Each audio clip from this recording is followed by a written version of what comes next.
absolutely shocking and condemnable, those utterances by the NCP leader to say that the makers of a film should be hanged in public. And this is a parliamentarian who's saying this. It's totally unacceptable, condemnable, and I hope that the party takes stringent action against this person.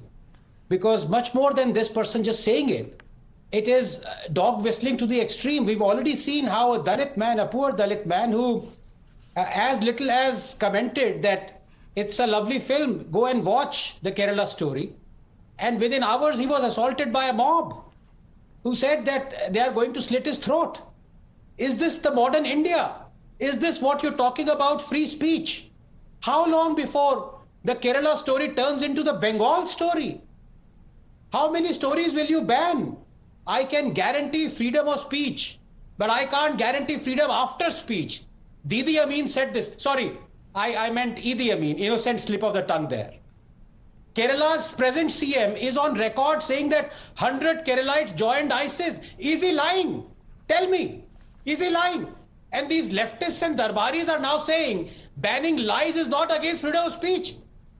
I take it they want to ban a book that says Earth was created in 6 days, that moon was split in half, and that man was molded from clay. If this isn't Islamophobia, I don't know what is. How many stories will you hide?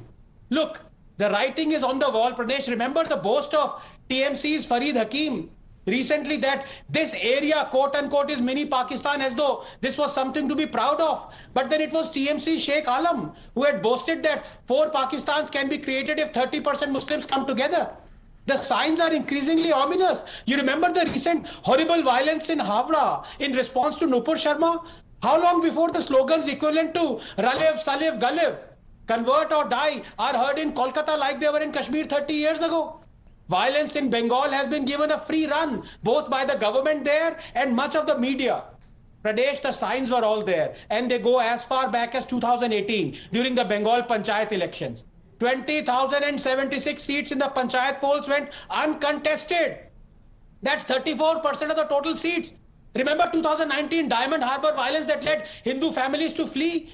Fast forward to 2022 and the recent severe indictment by the Calcutta High Court should have shamed the TMC and its Albert Spears, but nothing happened. The fact that the court noted the police had not registered the FIR in 60% of the cases was troubling beyond measure. In para after para, the court blasted the Bengal government. The court can no longer be a mute spectator, it said. Remember the blood-curdling affidavits by the victims of Bengal violence were ignored by those who claimed that we spooked to power. Media was scared, judges were accusing, and those human rights activists and the Roys and the Seetalwads, they wake up only when victims are not Hindu women.